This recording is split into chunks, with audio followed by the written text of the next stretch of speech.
guess we start. Okay. Good morning, everyone. So we have one person here. I hope we have more persons from over the live stream. Maybe a few will come in here still. But today's class is about the SOS raw vegan lifestyle, and I'm doing a lactofermentation class. So it's all about lactofermentation, and we are going to make sauerkraut today. So I have a little lecture here, but I also have a table here that you can see from the live stream. So I'll do the lecture here first, and then I point the camera on the table.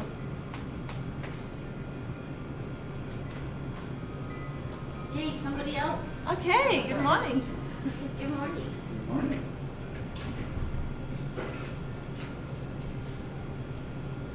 So my name is Eve Seiler, and I work here at the True North Health Foundation as a researcher. But I'm also a raw vegan since 5 years, and I do food lectures here about food preparation. And today's class is about lactofermentation. So we're gonna make sauerkraut. And so the definition of lactofermentation, it's an ancient technique that started in China and was adopted in Europe, especially in Germany. Hello! Hi. Everyone's late today, huh? 1 second late. 1 second. Well, I'm from Germany, so we're very on point.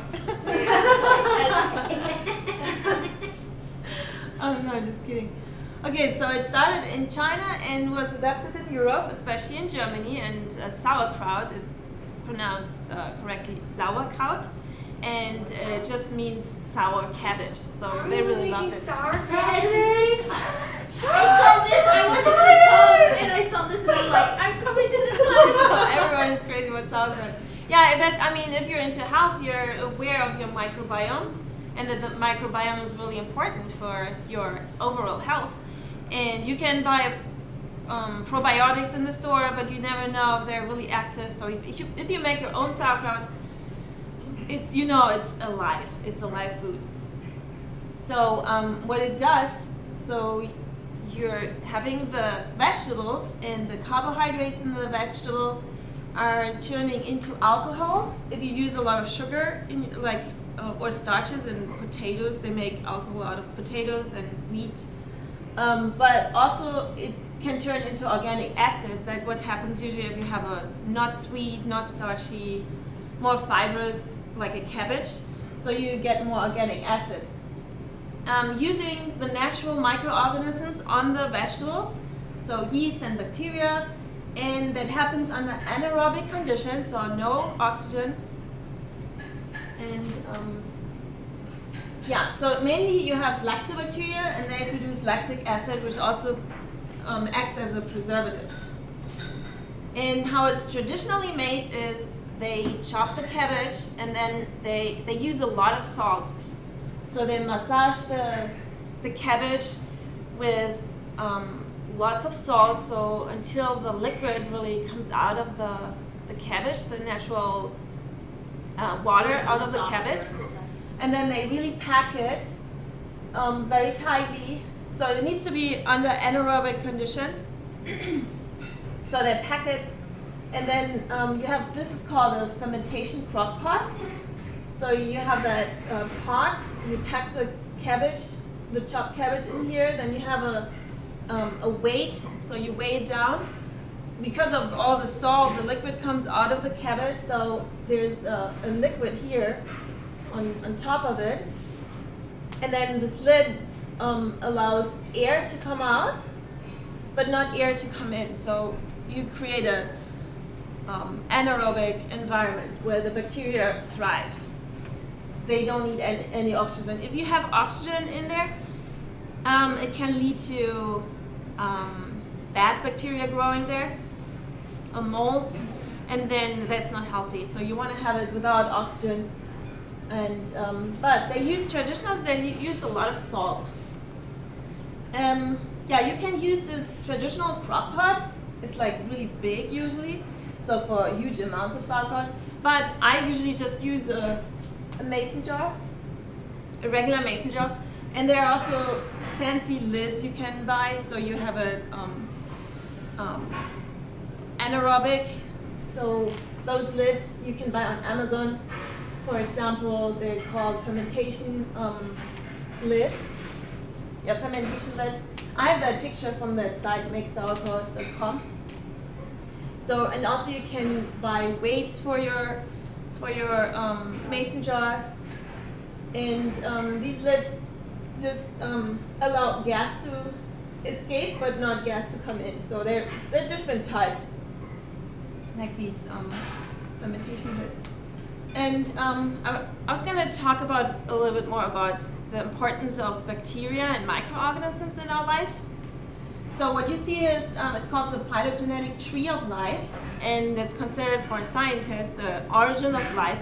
So, I mean, scientists, they look like in a microscope or really little things, like they look in our cells in our body and then they compare it to other microorganisms. And it turns out we are not much different. We have a lot of biochemistry that's similar to bacteria and or even plants. So we are actually intertwined with the whole world, with all the microorganisms in the world. So you have bacteria, then archaea, they're similar, kind of in between bacteria and eukarya. Eukarya is the part where you have also the animal kingdom, where humans are in that category. They just compared with the genetics, but it's not like separated, so we have a lot of bacteria in our system still, and they are very important. So beneficial microorganisms, they convert complex carbohydrates from foods. They convert it into short chain fatty acids, and that's really beneficial for your gut epithelium, so the skin of your gut. And they also contribute to essential amino acids. They can actually produce essential amino acids in your gut. I mean, maybe not. I'm gonna turn off the heat a little bit. It's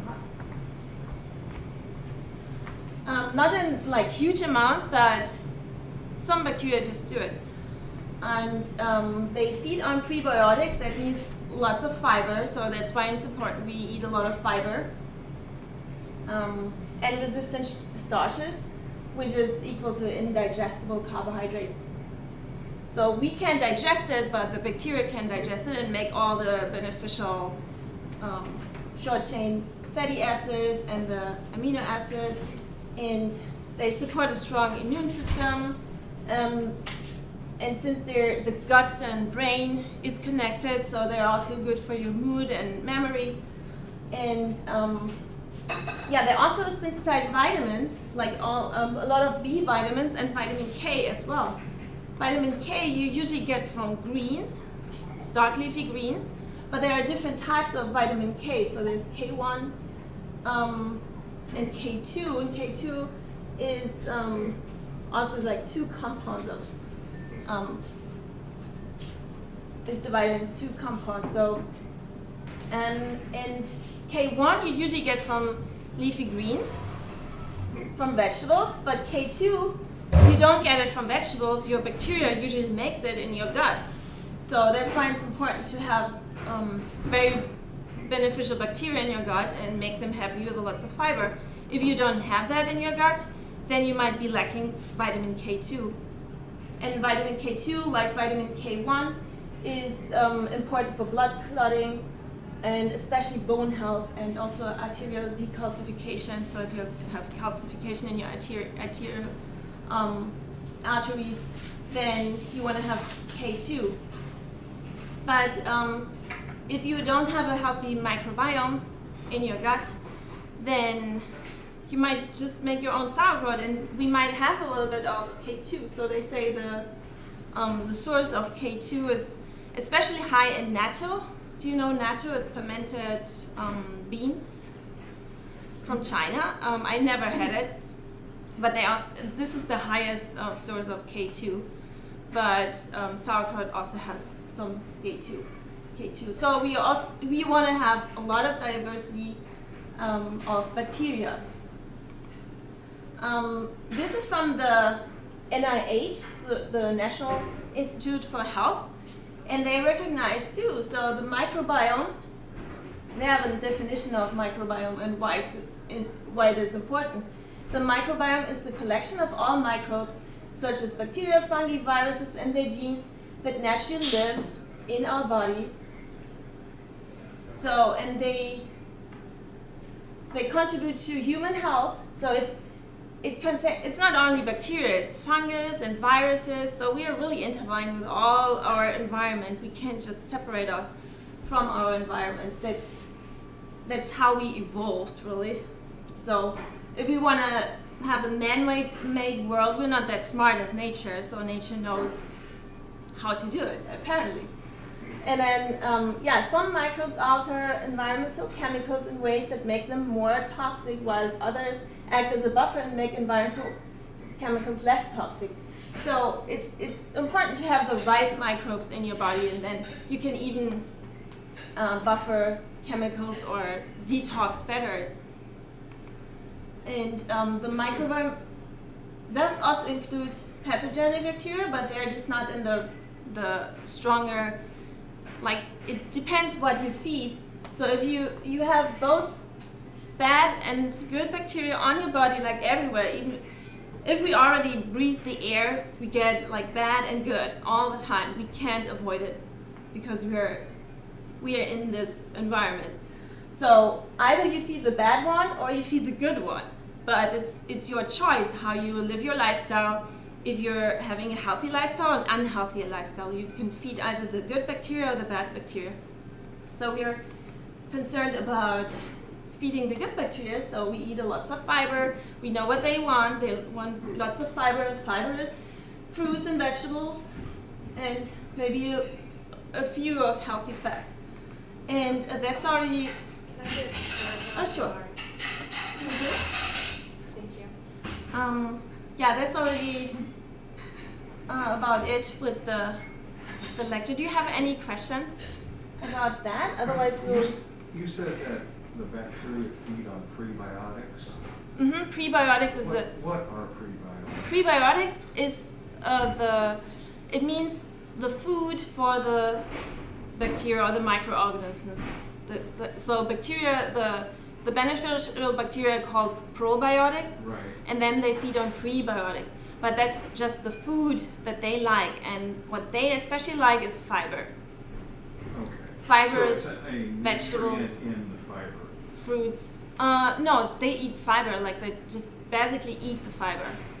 So that from we the can't fiber, digest. there's prebiotics and probiotics? No, probiotics is the actual microorganism, and then prebiotics is the food for okay. probiotics. Yeah. Okay, so okay. Yeah, so they like So fiber I always and wondered, vegetables what the heck and are fruits. prebiotics? Okay. Prebiotics, yeah, it's just the food that you give to the probiotics Okay. because they want to eat something. They're living things. Okay, so if you want more information, I have my email here. Otherwise, just keep it simple. You know, there are bacteria everywhere, and they need to eat something. Otherwise, they don't thrive. Everyone needs to eat. So we'll give them the food that they want to eat. I'm wondering, are we actually eating the food, or are we just feeding it to the microorganisms? Yeah, that's the question. I don't really know.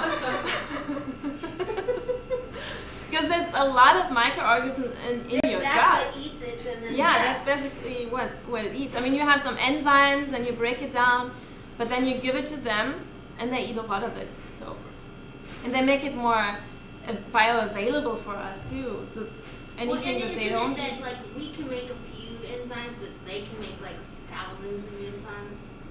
They can, yeah, they do also make enzymes, and we can't digest the fiber, but they can digest the fiber. It's really tough, indigestible carbohydrates, and we can't digest it. So that's why if you don't, they can do it. yeah, they digest it and they give us vitamins and beneficial things. Otherwise, that's the reason if you don't have these kind of bacteria and you jump into that lifestyle with a lot of raw foods, then you might get a stomach upset because you can't really digest it. You don't have the right bacteria. But they will come. I mean, if you're slowly feeding them the right foods. You feed them, they will come. Yeah, they will stay there too. They'll be stronger. Yeah, there's maybe just one and it's hungry, so if you feed it, then it might multiply and get a little bit more, you know?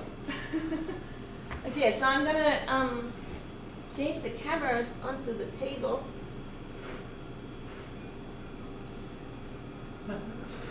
Oops, wow, this way. We don't have a lot of food today. We just have 2 cabbages. And we're making sauerkraut? Uh-huh.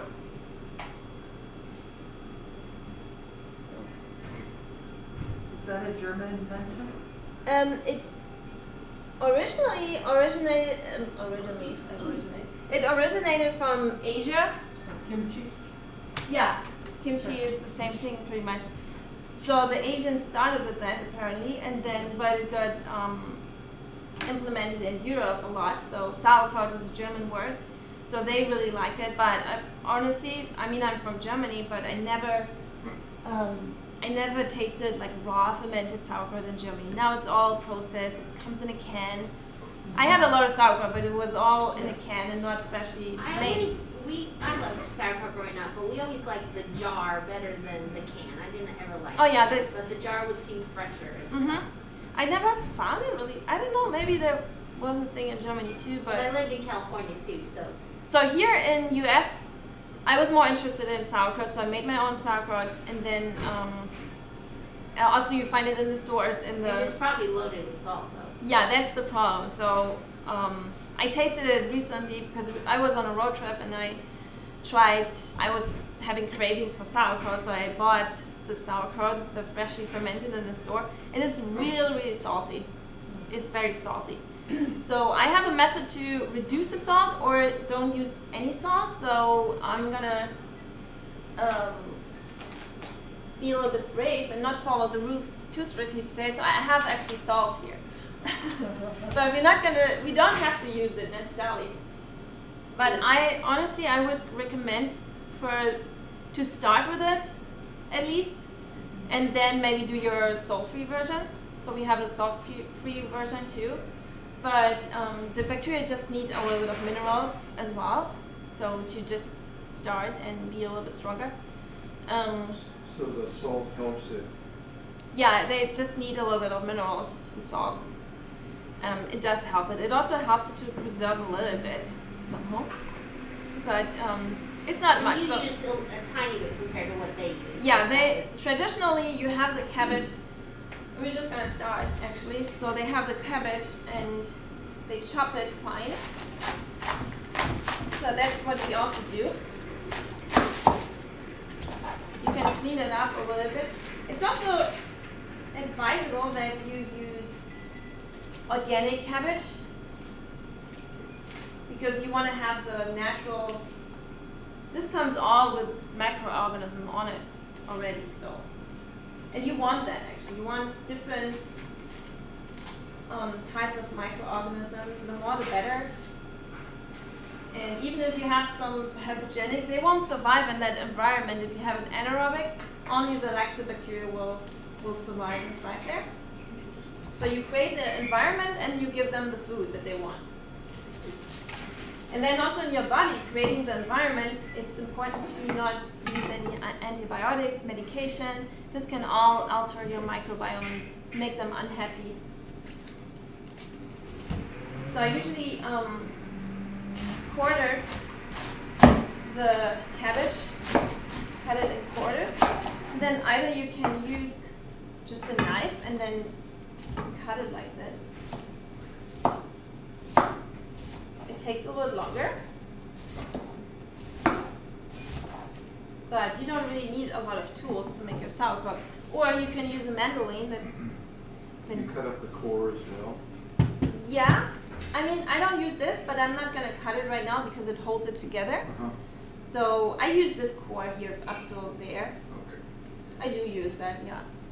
So you can use a mandolin, but if you use a mandolin, I would recommend having either Oh, yeah. a shield or a cut-resistant glove. You can wash them too.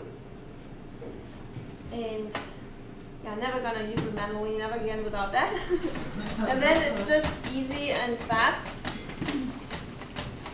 And you can really make it really fine. The finer you make it, the quicker it ferments, because the bacteria can really access the inside of the cabbage. I think I need to invest in a real manual, and I have a little cheapy one. Make sure it has the safeguards there. Yeah. Yeah, or you just use the knife. It will take a little bit longer. I don't use my food processor. Yeah. Food processor, yeah. Yeah, Use I that. use the food processor because I have a thing where I shred Right. it. Yeah, I have a really good Ethiopian Yeah, then it's really easy. cabbage, potatoes, and carrots, and I shred them in my food processor. Or my knife. Manuals are so dangerous. Yeah, you definitely want a cut-resistant glove to do that. And then I don't have a fancy crock pot. I just have a mason jar, and I also don't sterilize them because it doesn't make any sense, because I want actually bacteria in there anyway. That's true. And then just stuff it in. I mean, it's not like you're canning food and you want to sterilize it. I want a living food here.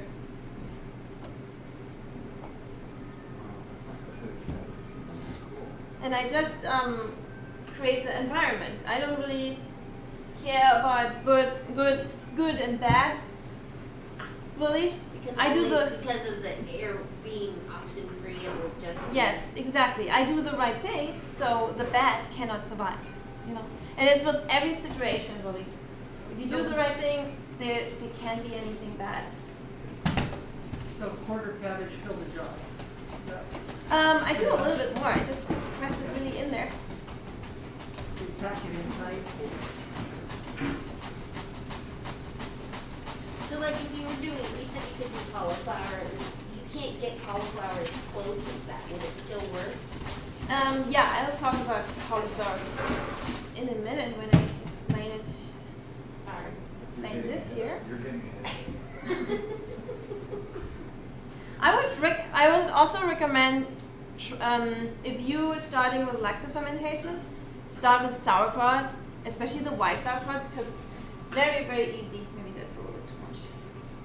It's just The white is easier than the red? it does ferment a little bit quicker. I kind of find the red one is a little bit tougher, Yeah. maybe. Yeah. Yeah. It's harder to shred, it's fine. And then the tougher it gets, this is really fine. Red This will always ferment tastes really better quickly. for some reason. So you just press by it. the end of class. Yes. I actually have sauerkraut that I made last week. Last week. So that's ready. So we have here the cabbage, and if you're just starting, so usually they have this shredded cabbage, and then they put a lot of salt and they massage it in, so That it already the starts liquid breaking it down. the liquid Yeah. from the cabbage comes out, and then it covers, because you need a liquid that covers your cabbage, and that creates the anaerobic environment. If you have a liquid that covers the surface of the cabbage. If I don't put a lot of salt in, because I'm not going to put a lot of salt in, the only salt I'm using here is, I use also the high quality salt, the Himalayan salt. Any kind of rock salt that's from the like millions of years, like where the oceans were still clean and crystallized there, so it's already crystallized. It doesn't come from the ocean. It has maybe plastic. So I use some kind of rock salt, and I use for this jar. I only use 1/8 of a teaspoon. It's only 1/8 of a teaspoon. So this even is not even small enough for that. So if I use salt, and I would maybe recommend starting with a little bit of salt. It's not really a lot. Okay. So that's rock salt? Yeah, that's Himalayan salt, which comes from a ancient rock. So so to speak, right? So it's not ground, I guess. It's not what? It is ground. It is. It's not finely ground. Oh yeah, it's ground. It's ground rock salt, right? It's still chunkier than, Not super Not fine where much. you get, yeah. It depends if you get it finely ground or not. Yeah, there can be. I mean, rock salt just means that it's coming from a already crystallized rock. It's not like sea salt. oh, just The- condensed from Yeah, the you water. condense it from the water, and then you make your rock. It's just already naturally there from ancient Yeah. times. Oh, Like I what always cows thought like that was to a live. reference to size. Yeah, If it's a rock, Is it's it? big, if it's. No, I think you're right. No, I think you're right, yeah. yeah, I just never thought about it. But, now I that mean- you're saying that, that's what I always thought too. I mean, it doesn't need to be Himalayan salt. There's other ancient rocks in U.S. and Germany, anywhere. So that comes from ancient times where the salt crystallized from the salt water, but there was from ancient times where it was really clean still and everything. So nowadays the ocean water is full of mercury or plastic, lots of plastic in the. Yeah, So I just use like an eighth of a teaspoon. I can't really measure it with this here very good because it's just it goes only to 1 teaspoon. And then since I don't have any water here, I'm just gonna pour water on top.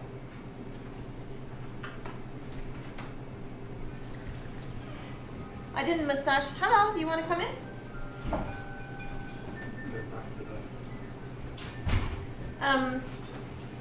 Yeah, since I didn't massage the liquid from the cabbage, I just put a little bit of salt and pour water on top.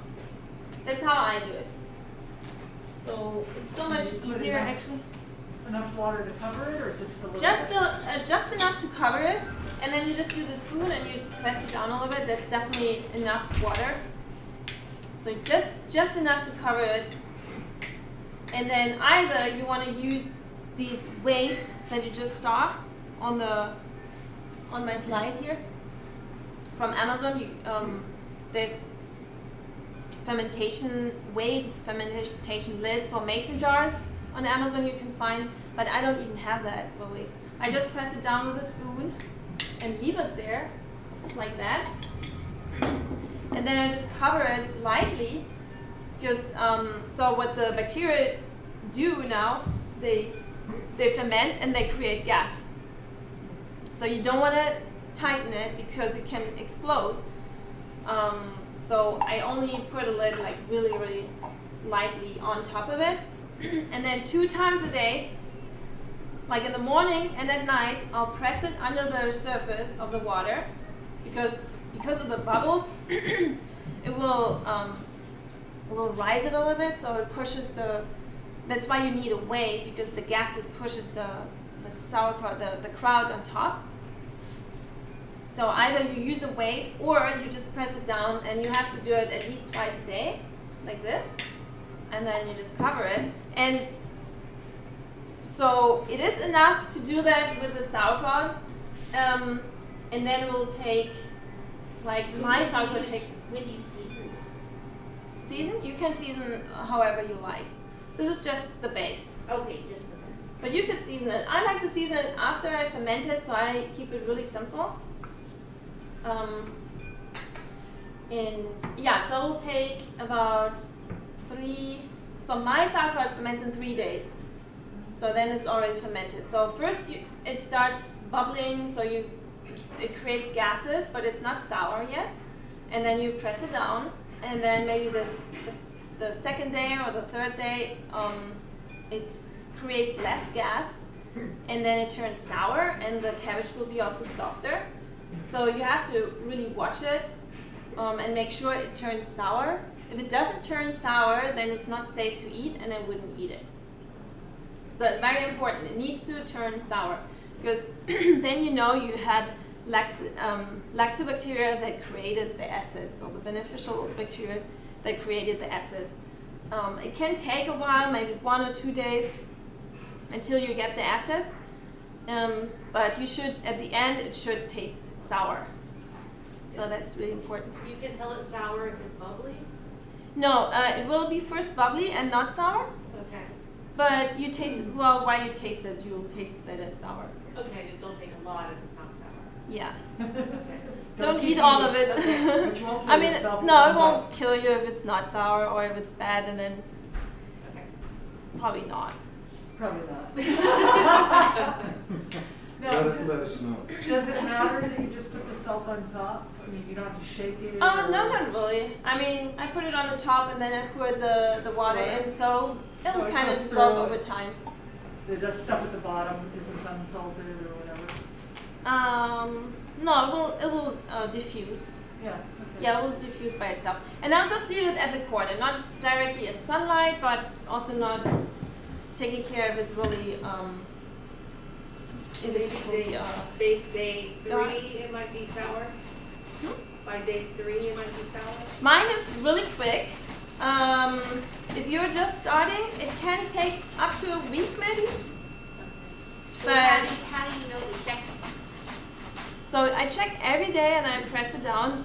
Do you take Unless- one little thing every day and try it? No, I don't For try. 3 days. Usually, I mean, I kind of know that it's already sour. I mean, That's look what at this. it It's is. really, So it, like, it's it a gets- totally different color and stuff. yeah, it's totally different color. So I changed the color a little bit. Especially with the red cabbage, you can really see it. The red cabbage is kind of purple before, because it's like a indicator of the pH, really. Okay. So if it's alkaline or neutral, the cabbage will be a little bit bluish and purple. If it turns sour, it will turn more red. So that's how you can really see the color change. So more acidic. Mm-hmm. Like hydrangeas. So if I used more acidic water, would it sour faster? Yeah, I wonder if you put a little bit of vinegar in it or lemon juice. I think some people even do that to jumpstart the environment a little bit, to make it more comfortable for the bacteria that like acidity. Now, why did you say it might take a week when we're starting out, but yours does it in 3 days? Oh yeah, that's a good question. So what happens if you see, I would have cut my finger now. What happens if you do it with this method, you pour water in it, Yeah, you have a lot of water in here actually. yeah, So if you eat your sauerkraut and it's already eaten up, this is what's left, yeah, the water. okay. And you can use this water for dressings, or you can drink it. And since it's not very salty, so you can also drink it and use it. But this is like living bacteria here. So that's So the. you should do your next one, you use that. So if you already can smell it.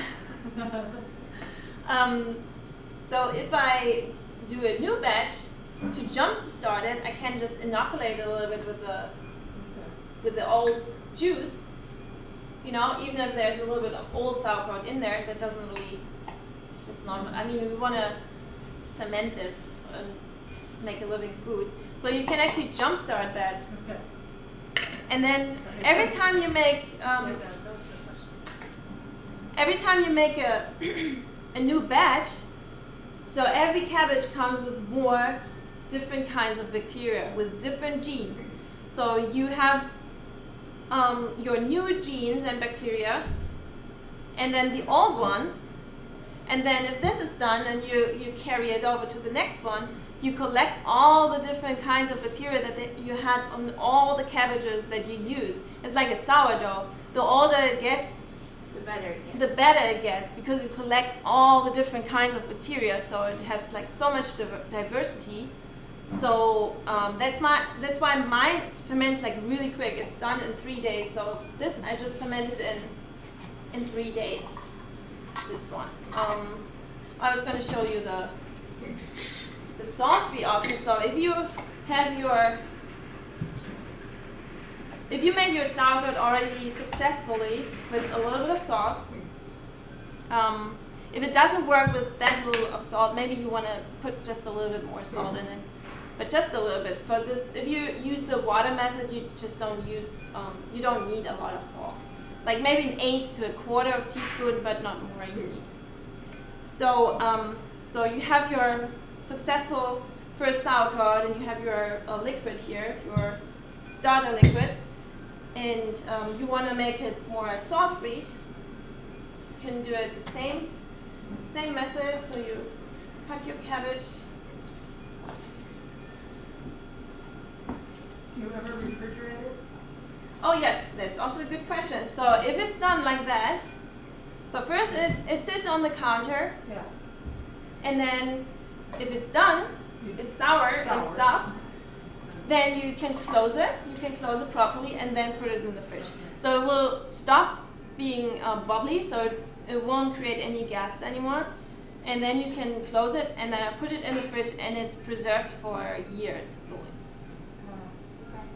It doesn't change the taste or anything. I had sauerkraut for a year at least in my fridge and it was still really good.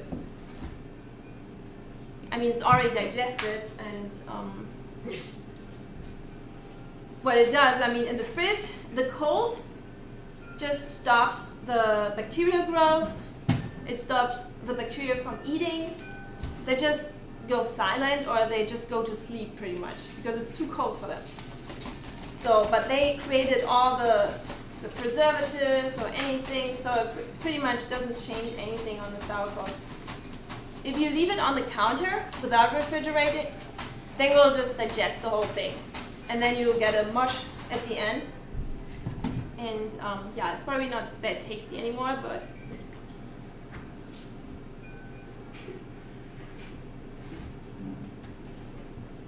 so you have the same cabbage, you stuff it in the jar. And then you also use water, but instead of salt, you can use celery powder. I make my own celery powder. Wow. So I just dry celery and then I use a high-speed blender and I powder it. You smell it even. Do you smell it from here? It really smells like celery. How do you do that? So you just dry your celery? Yeah. So I slice it. I sliced it in, yeah, like maybe half an inch, and then I dried it. If it's dry, I put it dry in my blender, and I powder it. But I mean, So you just dry it in air dry or use a humidifier? I'm not a humidifier. Dehydrator. Oh, dehydrator, yeah. Okay. You could dry it in the sun probably too. But honestly, maybe I mean, I made it also with just celery, and I just blended celery with water and used that water to pour it on top. Okay. So probably you could use that too, but and here you can just use as much as you like a tablespoon. Because celery is naturally salt, right? Yeah, it has a lot of natural sodium and minerals for bacteria to just probably. I mean, if you don't use anything and you have a really strong culture, it might also ferment just like that. But salt and a little bit of more minerals just makes it a little bit more safer. And with the celery, you can just use a tablespoon or something like that, so you don't have to be that restrictive with the celery. And then you can also use a little bit of your old batch, and then you also pour the water on top.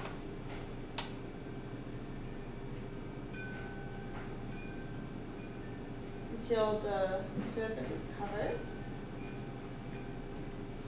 If you were only making one jar at a time, do you think it would be too much of the old water to put the entire amount of leftover water in your new batch?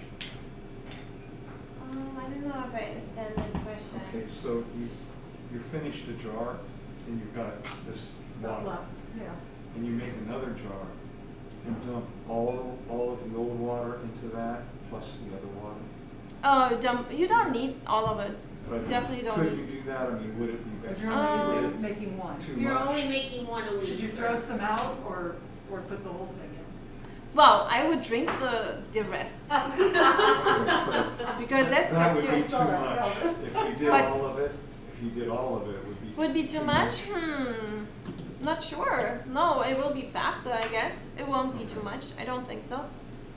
No, I don't think so. You could try It'd that. probably take me a year to eat all of it. No, not really. No, not really, because it doesn't have any salt.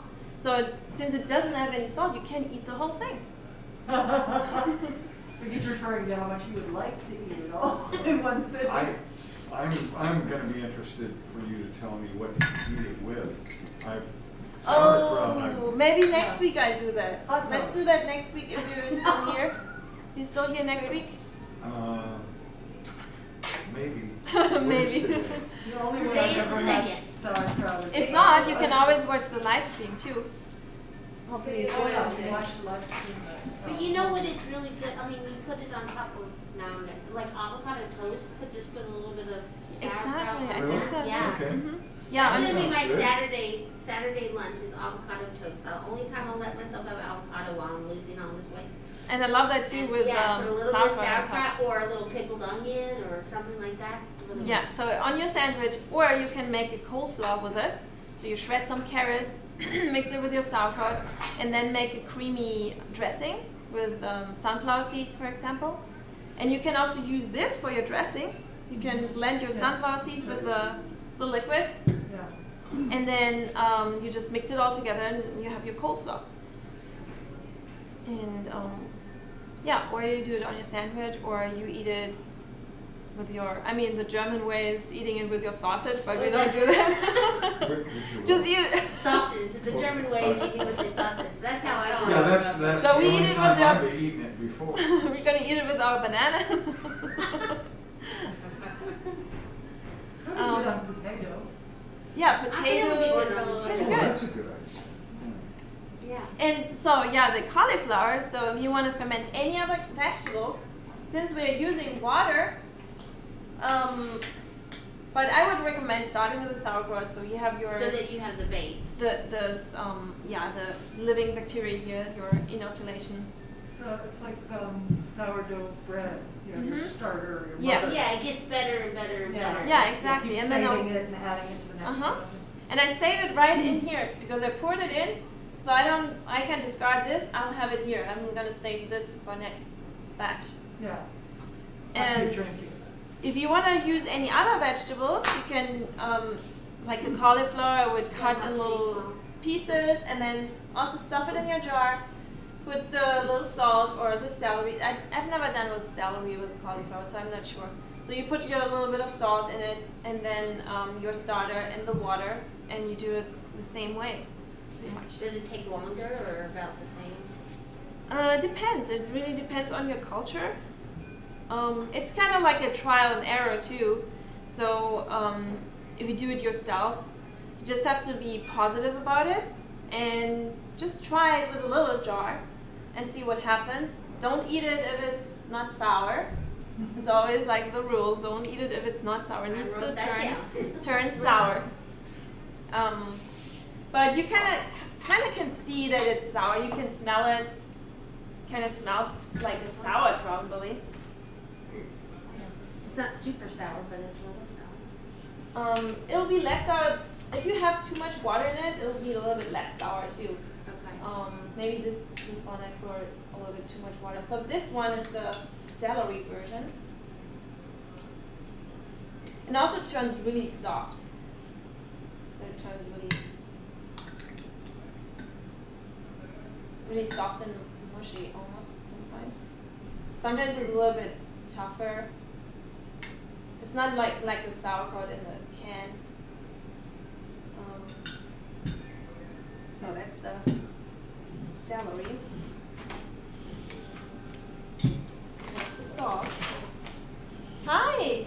Oh, good morning. I'm Good sorry morning. to be late. Aw. People sitting there. Nope. Let's see. Okay.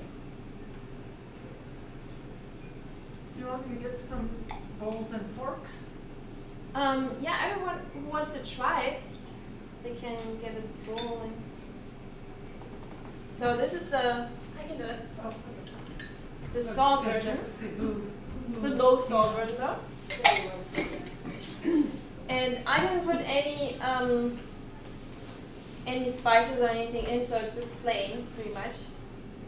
And One salt, one celery. so what I also personally prefer is actually the salt version, the low salt version, because it also keeps better in your fridge. I realized if I if I made it with celery and I want to keep it in the fridge, it really turns really mushy.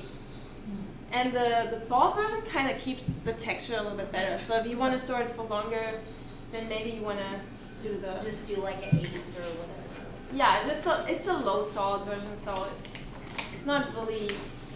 Yeah, it seems very low salt compared to... Yeah. Compared to the store, and if you really want to have sauerkraut, I think it's better to do your own with low salt instead of going to the store and getting the one that has like lots of salt. So yeah, so that's pretty much it for today. Thanks for attending, and you can try it if you want. I have that here. You can know this is the salt version, this is the celery powder version, and yeah, that's about it today. Couple questions. Do you ever use anything else like dill or I don't know? Yeah, you can put any herbs and spices in that you like. I always prefer to put dill later or any fresh spices later because if you ferment. Don't mess up your base, right? No, that's fine actually. But if you ferment something, it just loses the flavor and everything Okay. kind of tastes like the same. Okay. So I like to have fresh things, but you can definitely So do maybe that. just put some dill on your sauerkraut? Is that what you're Yeah, I doing? would just Okay. use fresh dill, chop it, and then mix it after. Okay. But you can also just ferment it with it, but it will lose the color, lose some of its flavor. So sauerkraut just makes it all same taste kind of. So what if you wanted to like pickle some onions? Could you do the same thing? Hmm. Yeah, I mean, you can try it, yeah. It's pretty much the same. Wait, is pickling and sauerkraut the same thing?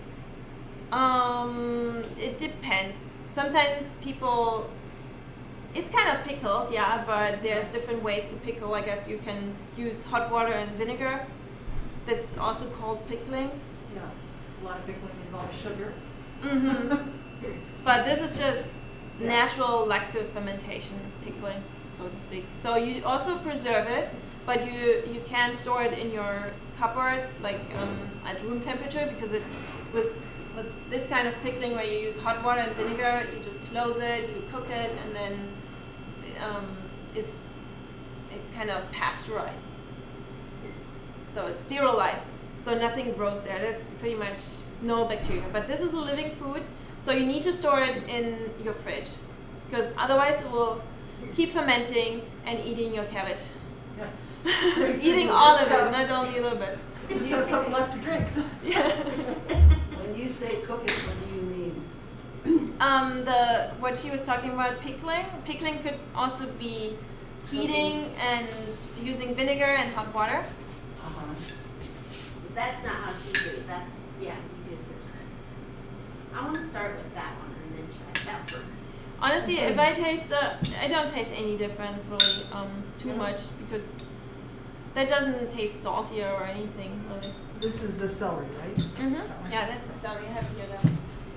Oh, there you go. Yeah. Very So clear. fast, I'll tell you if it's Do you good. know which one is on your plate? I think the celery one is a little bit darker. Yeah, yeah.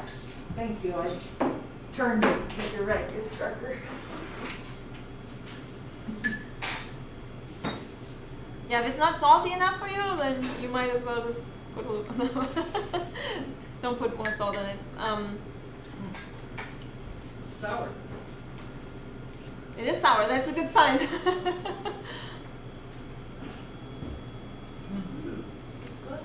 It's really. I mean, it doesn't have a lot of flavor. I didn't use any spices, but you can.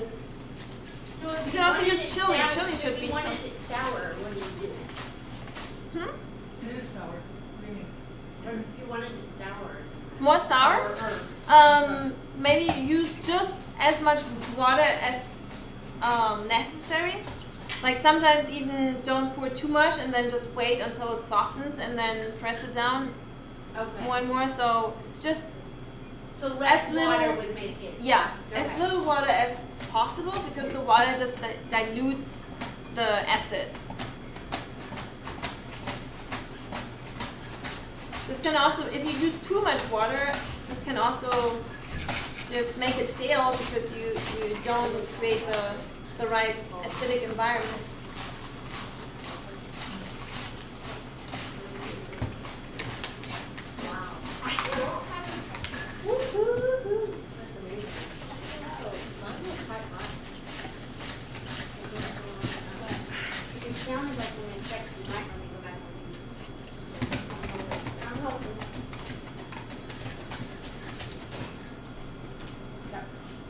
Yes, Thank you very much, that was fabulous. I'm never You're gonna welcome. do like this.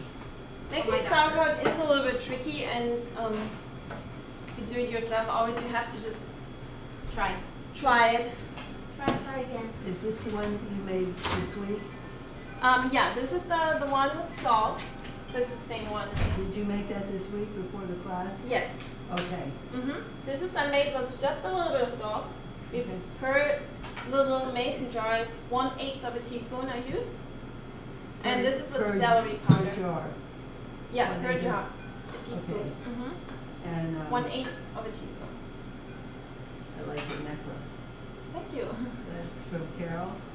No, I made it. Oh, it's fabulous.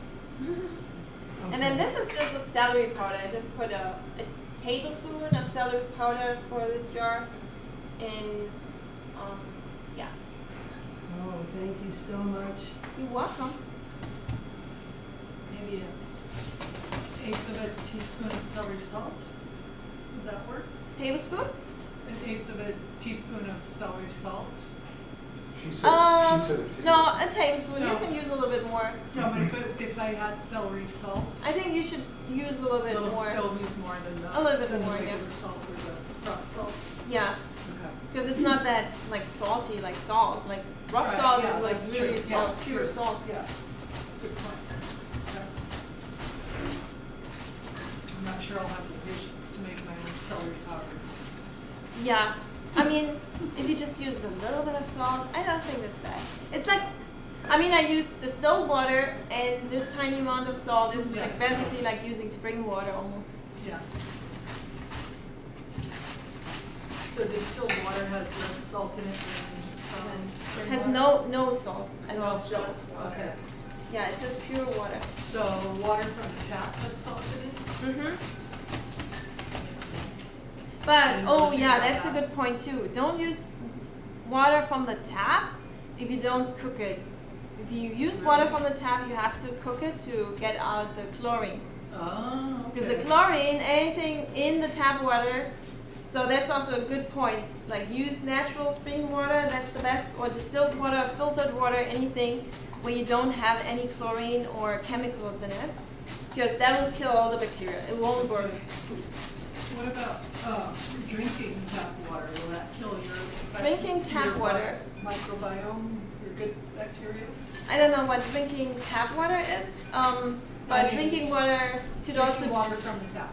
yeah, it That's what I could, do at home because it tastes good. yeah, but they always put like city water or Yeah. well water. City water. City water always have some chlorine, but you could Right. just boil it and the chlorine will evaporate, so that Okay. might help. But you Okay. have to cool it down, of course. Yeah. Don't use hot water. Yeah. But can it, so it'll harm the bacteria if I drink it? Do you think? Or is it just a bad idea in general? It will harm a little bit, I guess not too much, because you have a lot of bacteria in your. But chlorine is just antibacterial. Yeah, That's for okay. sure. That I don't makes know sense, if it's, yeah. if it's Yeah. really harmful for you, because it's just a little bit. Yeah, I know in large doses it's bad. There's- And your stomach has like stomach acid, so usually it should be fine, I guess, if you drink it. Okay. But I just hadn't really thought about that going home. I just assumed I would go back to drinking water from my fridge, which comes from the tap. yeah, the tap water has always chlorine or some kind of chemicals to kill Yeah. bacteria. Yeah, I should look it up and see what they have. Did you try it? How do you like it? Yes, I liked it, but this seems to have diminished the texture of Yeah, the salt one is a lot mushier. Really? It's mushier? Yeah. Yeah. Mhm. Is it older? No, it did at the same time, really. Yeah. it's Maybe a- I it's chopped lot it a little bit. mushier. Maybe I chopped it finer. It's also it depends how fine you chop it. What happens if you do this and you add the liquid from what you had before? Can you do that? This? Is this from this week? This is from my old batch, and I inoculated New one. the new ones. on Okay. this. So that's what you basically get. the water that's left here, this Yes. here. Pretty much that water that's left. It's very good. It's just sauerkraut. Not everyone likes sauerkraut. Not everyone has to eat sauerkraut. Also because it's a living. The German sauerkraut is very good. But if you want to grow your good microbiome, what other choices other than sauerkraut? Fruits and vegetables. Okay. Fruits So and that'll vegetables. do it too. Okay. Yeah. I don't think you necessarily need sauerkraut in your life. You need the food for the beneficial bacteria. And then Yeah. go out in nature, collect as many microbes as you can Yeah. from healthy, natural environments, Yeah. and then feed your microbiome with healthy foods. Yeah. I mean, a lot of people, they don't like sauerkraut. They don't think it's right to eat sauerkraut because it's a fermented food. Yeah. I totally respect that. You don't have to eat it. Yeah. I like to eat it sometimes, so I think it's pretty fine for me. Yeah. But I don't think it's like super necessary. I think it's beneficial if you're sick, maybe if you have a sick colon. It could help just getting a little jump start, you know, Yeah. for Makes healthy sense. bacteria and also vitamins that maybe your gut isn't producing anymore, like the vitamin K. You Me could too. also have that in there. So, and it's a way to preserve. That's why they actually did it in the first place. Like especially in Germany in the winter month, Yeah. they just used it to preserve it and have high vitamin C foods in the winter. Yeah. Because in the winter you don't usually have lots of high vitamin C foods, and this is high in vitamin C. And yeah. But in these days we have tropical fruits all Yeah. year round, Yeah. so Crazy. it's fortunate for us. But Yes, it is. otherwise we need to go back Very to the fortunate. tropics. Yeah. I grew up in the tropics, and when I first Oh, really? came Where? to the U.S., I could never find any fruit that I recognized. Oh. Even bananas, they look like bananas, Where did but you they grow didn't up? In the taste so tropics? good. In Vietnam and the Philippines. Oh wow! So So you had lots all the tropical Oh, yeah. foods. And picked that morning, you know, or we picked it Wow. ourselves. Well, this is paradise. Yeah. Yeah, it's weird to see stuff I've known from childhood showing up in the grocery store. Like And then dragon not fruit. really right, That's huh?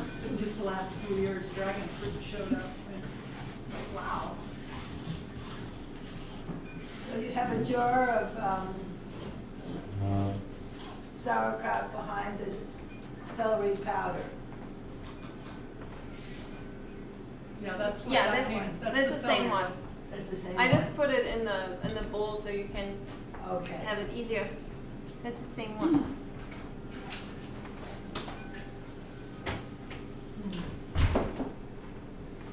Thank you.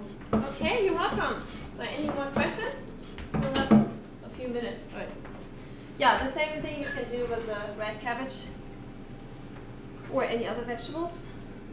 And how long is the celery powder? How long did you ferment that? The same, it was ready at the same time. So I started at the same time and I fermented at the same time. So how many days is that? 3 days. There were 3 days for this batch. Okay. Because she had inoculated it with the old batch, but it Yeah, just so it's started out really and fast. might take a week. Oh, I It might take a little bit longer for you if you don't have that strong culture. And that's maybe mine turns a little bit mushy because that culture maybe makes it more mushy these days. So they could also just Yeah. be like that.